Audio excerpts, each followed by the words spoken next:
And if you could just introduce yourself. I play keyboards in Alice. My name is Anna Maria, and I am the founder and vocalist in the band Vajra.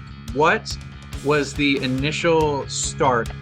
Yeah, so we all have pretty storied histories. I was just bored during COVID. Did a little demo, put it out, and it was pretty well received by the community. And always had a thing for horror punk and stuff. Something that started with me and a laptop during quarantine, and just like, oh yeah, all those times I said, if only I didn't have to work my job all the time, and now like I could have time to do that. Well, now this is that. Hello and welcome once again. My name is William Hamilton, and I'm going to be the host of this episode of Heartfelt News here on the Heartfelt Horror Media Network channel.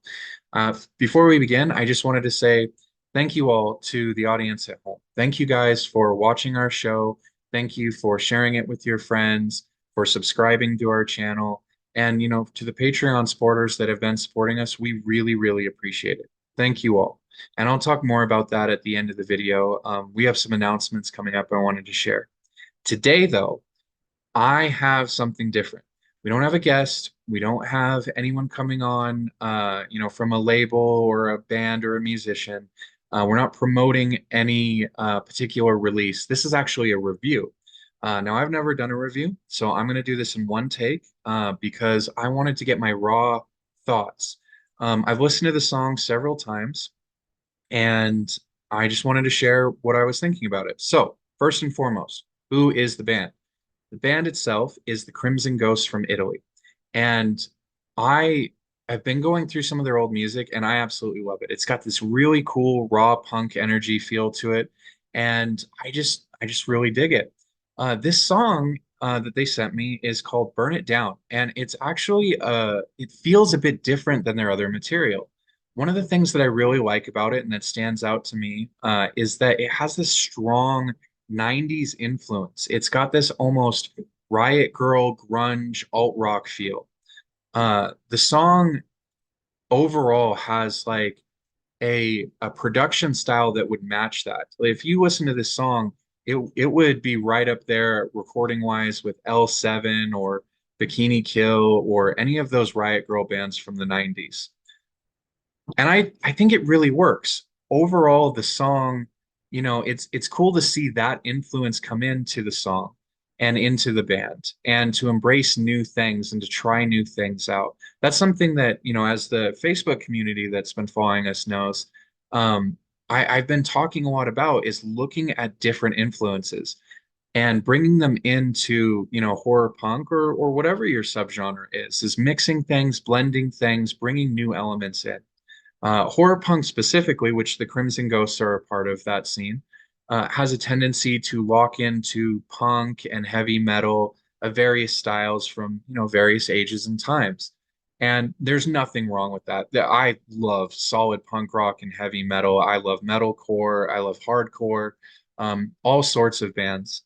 But it is cool to see other influences like this come in, like specifically the Riot Grrrl grunge era kind of sound come into the horror punk scene. I also wanted to talk a little bit more about that production.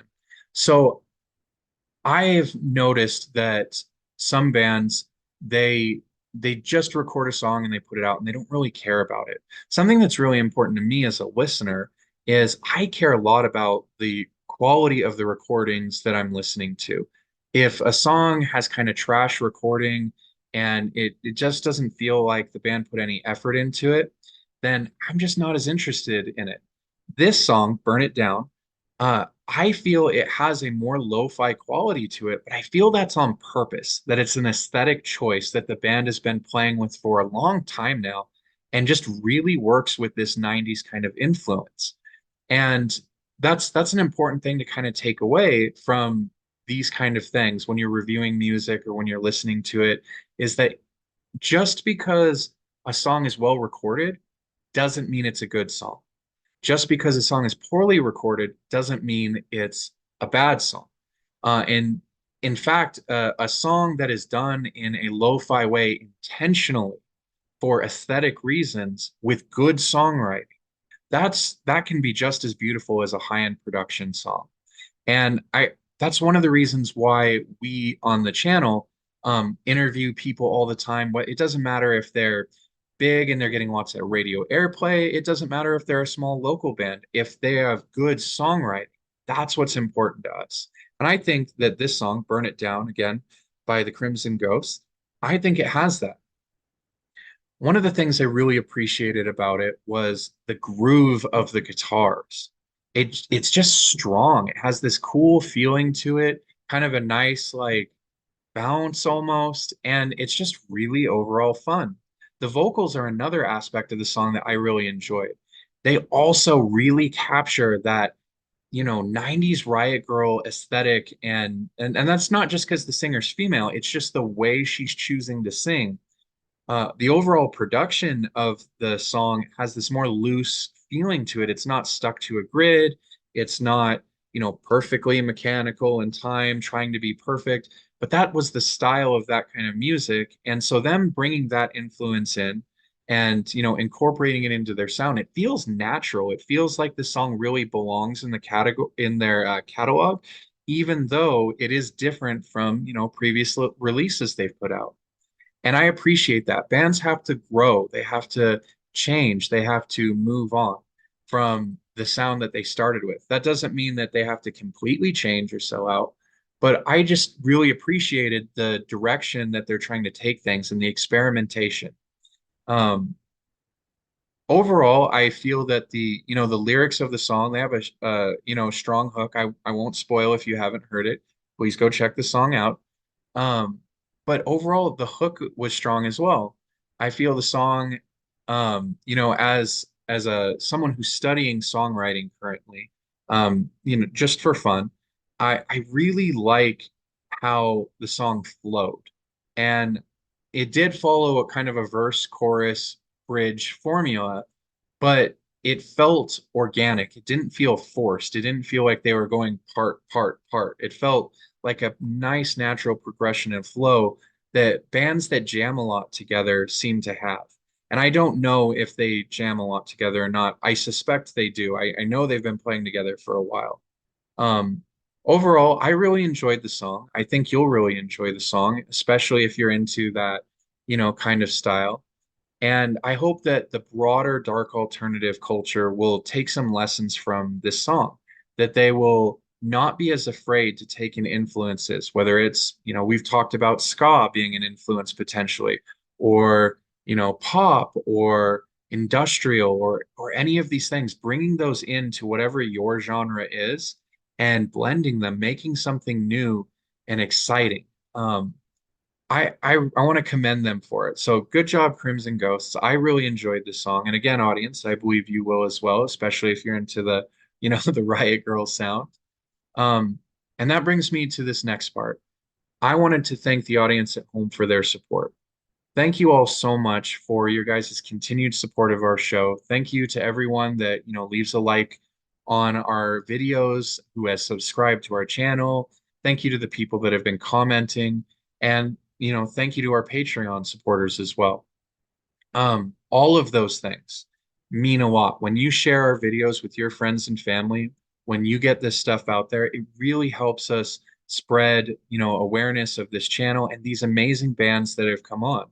And, whether it's for a review like this or whether it's for, the long format interviews or even other heartfelt news episodes where we've done charity work or, we've talked about, how different labels operate and stuff like that. All of this stuff it's been a really fun experience for me overall. And just being real with you all, I I did not know what I was doing coming into this. And you all have been so welcoming and so kind. So thank you all for, all the support and the kind words and everything. And I just want you all to know I really do appreciate it. And so does everyone else on our team. That brings me to this next part. In January, we are set, as the people on Facebook know, but on YouTube, you do not yet. In January, we plan on bringing a whole bunch of new shows to this channel. You'll be able to find a show that is going to be doing music reviews, a lot better than this one. Thank you, Crimson Ghost, for thinking of us. We're going to be doing movie reviews. We're going to be doing book reviews. And we're going to be doing stuff on cryptozoology, ufology, all sorts of fun things, and so much more. We have plans to do documentaries, and I won't spoil too much about that, but I'm really excited for some of these. And all of that is possible because you all have been helping us out, because you've been liking our videos, sharing our posts, doing all of that. So when we say thank you, as a team, it really does mean a lot to all of us. And I want to shout out our Patreon supporters. We don't have many right now, but they are a small growing community, and every little bit of the money that you guys have sent us is going directly back into this. We're reinvesting in everything. We're getting better equipment. We're learning how to edit better. We are getting better lighting, all sorts of things. And like I mentioned, we'll be doing documentaries and all sorts of things. And we couldn't do that without your financial support. So I often you'll see at the end of a video me make a pitch. Hey, if you can please support us, it's only $5 on Patreon. And we really would appreciate that. If you are able to make, that kind of monthly donation, it would mean a lot to us and it would help us get this message for these bands out further. If you're not able to, that's completely understandable. And please just consider, giving the video a like and continue to share it with your friends and family. That helps us more than you know. Um, so I'm going to end this little ramble. Thank you all once again for all of the support that you've given us. And thank you for giving me this opportunity to try something that I never thought would be possible. It means the world to me. And I just, I'll, I'll be quiet now. But thank you all so much. And I hope you have a wonderful rest of your day.